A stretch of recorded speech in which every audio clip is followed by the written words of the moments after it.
Hi there. In today's training, we have three objectives. The first is we want to show you when you're working at the receiving table, or also known where the poll books live, how to find all of the resource materials and how to navigate those materials. Then, in the second part of our training, we're going to go over two areas that we find often create the most questions and that we could stand to improve upon. So the first thing is when you're working at the receiver table, there are resource materials available to you. We recognize that you are doing this two, maybe four times a year, and that there is a lot to keep track of. We do not expect you to memorize everything, but what we do expect is for you to know where to find the information that you need and to be taking that extra 10 or 15 seconds to make sure that we're doing everything according to state statute. In your poll worker portal, you will find the receiver resource materials. It's also always packed with the poll book and receiving table materials.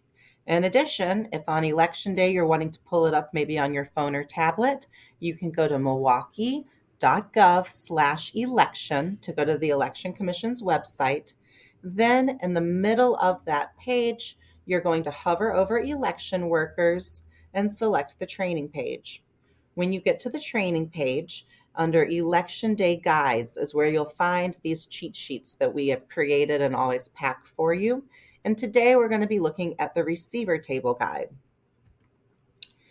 The most important thing when you are working at the receiving table is at the very start of your shift, make sure that you and your partner determine who is responsible for what.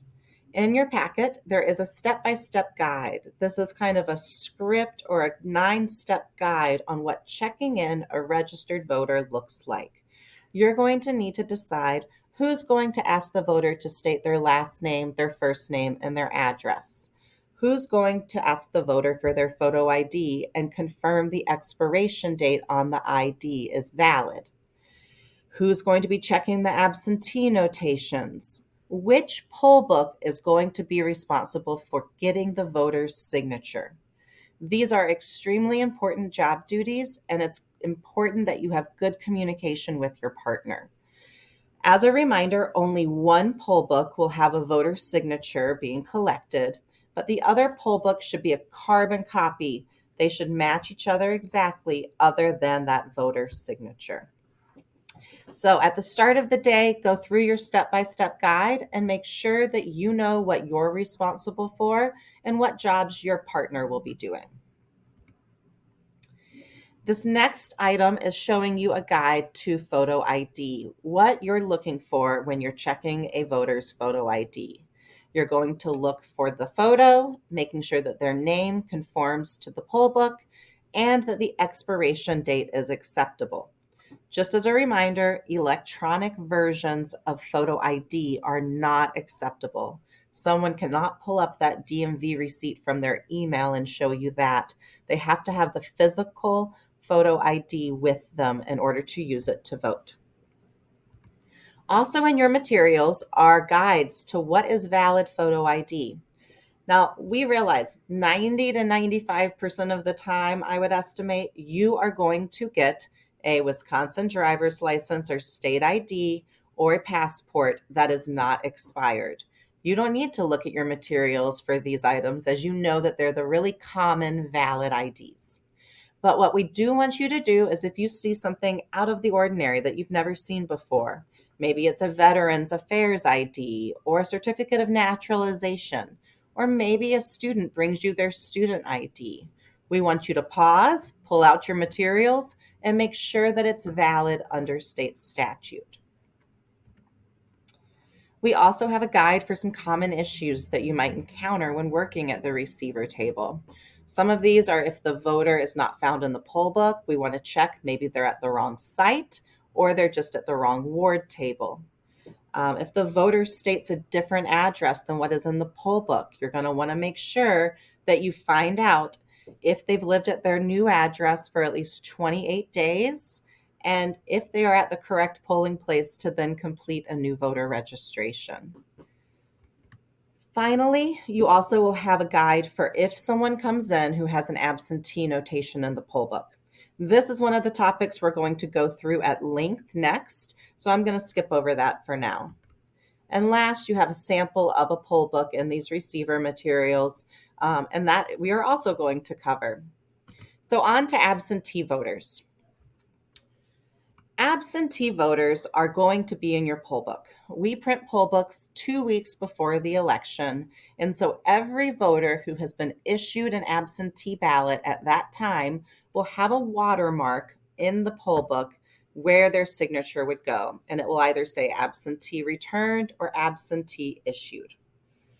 If a voter has returned their absentee ballot, they cannot vote on election day. This is extremely important because if someone votes twice, that is against the law. Their ballot is already in the process of being counted beginning at 7 a.m. at Central Count. If a voter was issued an absentee ballot, but they didn't return it to us, maybe they spilled coffee on it, maybe they just changed their mind, they didn't go out of town like they thought, they are still able to vote with you. But we must confirm with the voter that they did not return their ballot. At the start of the day, before you open, hopefully you've got your table set up and you're able to talk with your partner. You've decided who is responsible for what. The next step is to go through the poll book and highlight every voter that has any absentee notation in the voter signature area. So in this instance, it says absentee issued, so we're going to highlight the voter. If the voter also has a notation that says absentee returned, you're going to go ahead and put a small r next to the voter's name. Again, you're putting this r next to the voter's name. You are not putting this by the voter number or the voter's signature. Then by 9 a.m., hopefully earlier, the troubleshooters will deliver your absentee ballot logs. These are printed the day before the election. So your poll books are printed 2 weeks in advance, but the absentee ballot logs are generated after early voting has ended and after we've usually scanned in the mail on Monday. So these are going to be every voter in your ward who has voted absentee. It is going to have the voter's name in alphabetical order, their address, the date the ballot was issued, and if they returned it to us by the time we printed the logs, it will have a ballot return date. This will include voters who registered and voted at early voting. So it's important not to panic if someone is on your absentee log, but they're not in your poll book. That just means that they registered to vote after the poll books were printed. You don't need to do anything. You don't need to add them to your poll book. That is just an explanation and a common question we usually get on election day. Once you receive the absentee ballot log, you are going to go through and you're going to highlight every voter who wasn't already highlighted.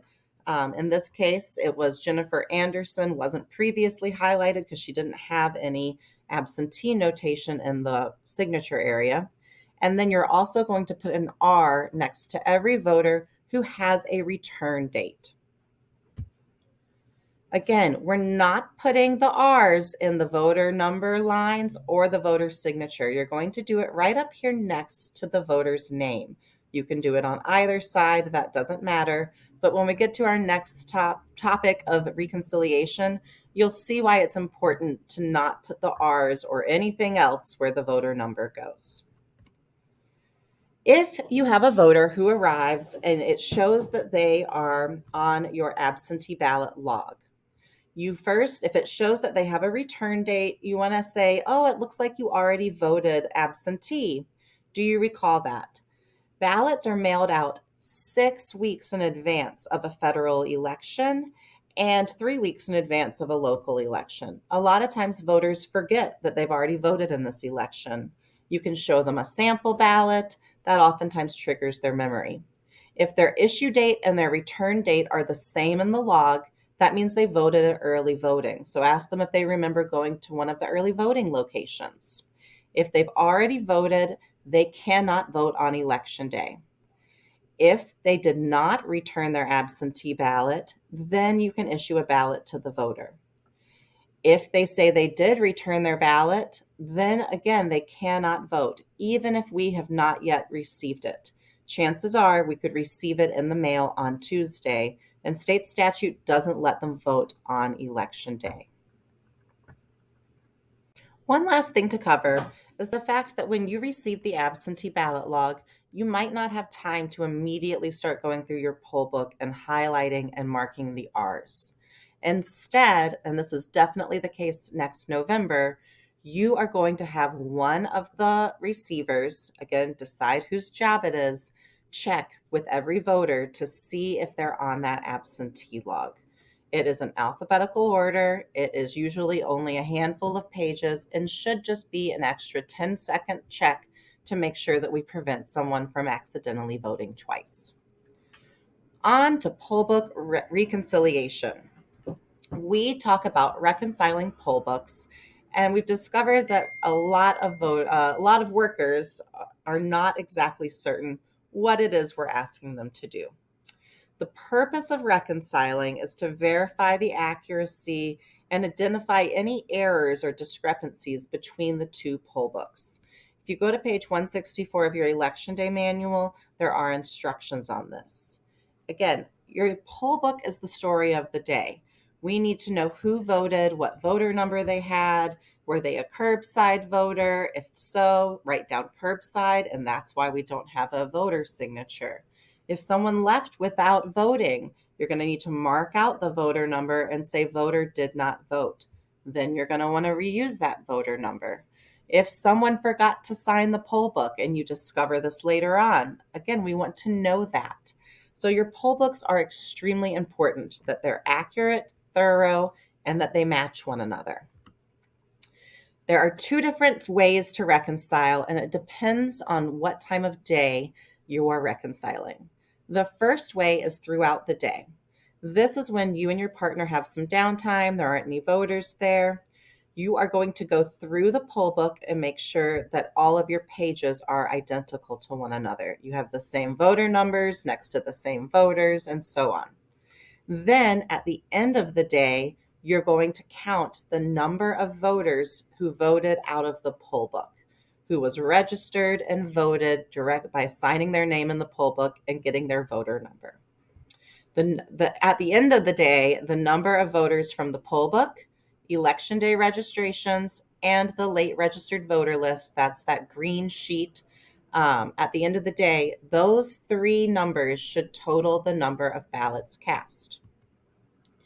During the day, as you have downtime, you and your partner are going to go page by page to reconcile and make sure that every page has the same information.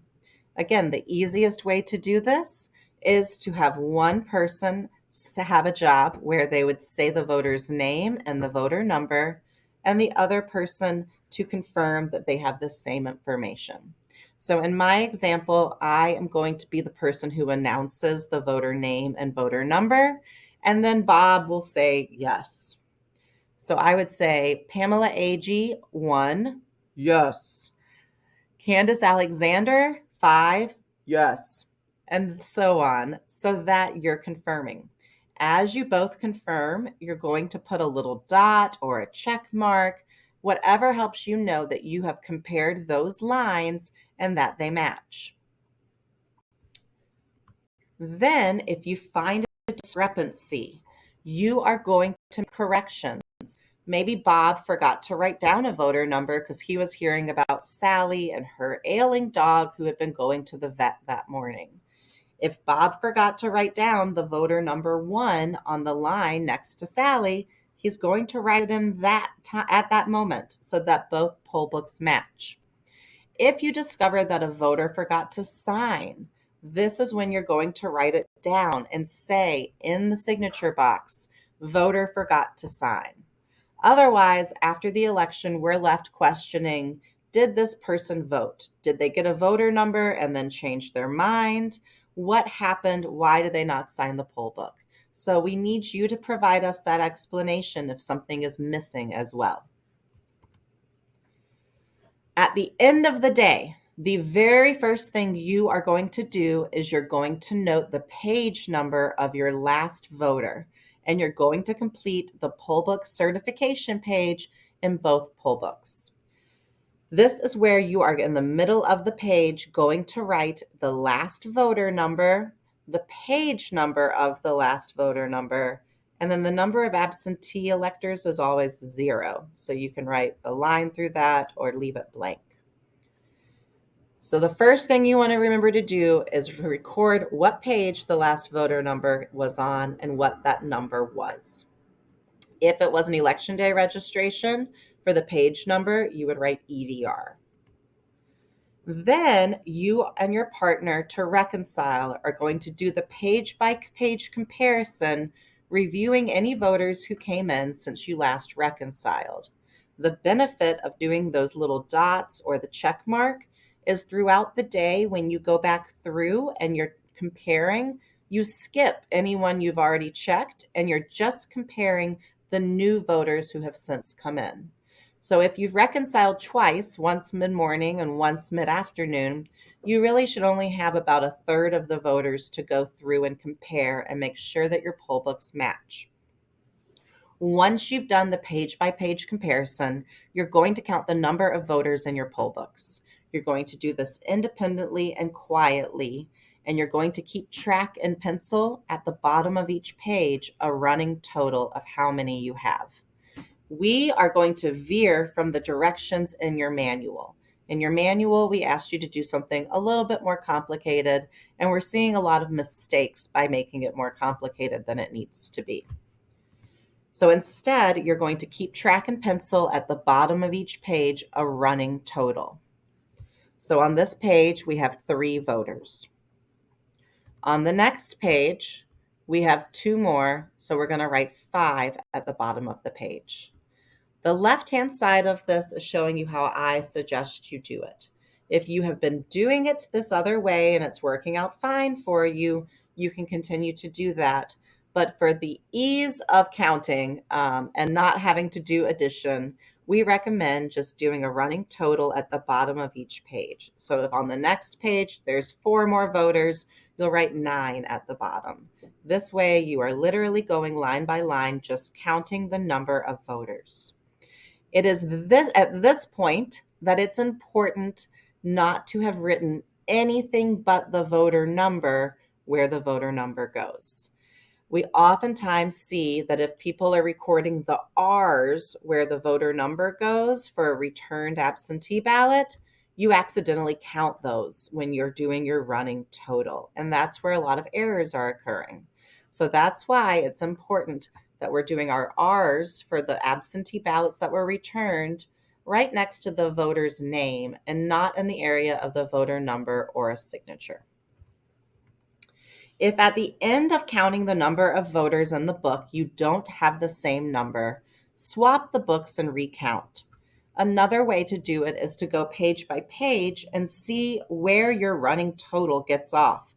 Maybe you didn't see or you forgot to put a voter number on the non-signature book for a line, and that's where your voter totals get off. Once you both have the same accurate number of voters from the poll book, you're going to write this number down and provide it to your chief inspector. The chief inspector is going to add the number of voters in the poll book, the number of voters who registered and voted, and the number of voters from the late supplemental poll list, that green sheet where you had voters sign if they weren't in the poll book but registered late. And those 3 numbers should total the number of ballots cast. If at the end of that, your chief is still not able to reconcile or figure out why their numbers are off, it might be that you have multiple wards at your site. It might be that someone was given the wrong ballot, but it might be that the voter numbering was wrong. In this case, we oftentimes see that 2 voters were given the same voter number, or that 1 voter was given multiple voter numbers. Or sometimes you skip a voter number, little sheets stick together. So that's why we count the total number of voters. But if your last voter number is not matching, your chief is going to ask you to help them figure out the mystery. So using the voter number sheet, it's that sheet that has numbers 1 through 500, You and your partner will work together, one person going through the signature book and announcing the voter number, and then the other person marking that number off of the tally sheet. At the end, you will usually end up either with a number that has not been marked out, indicating that we skipped a voter number throughout the day, or you'll have a voter number that was used twice. And that solves the mystery of why your last voter number, your last pink slip, doesn't match the total number of voters from the poll book, the late registration sheet, and the EDRs.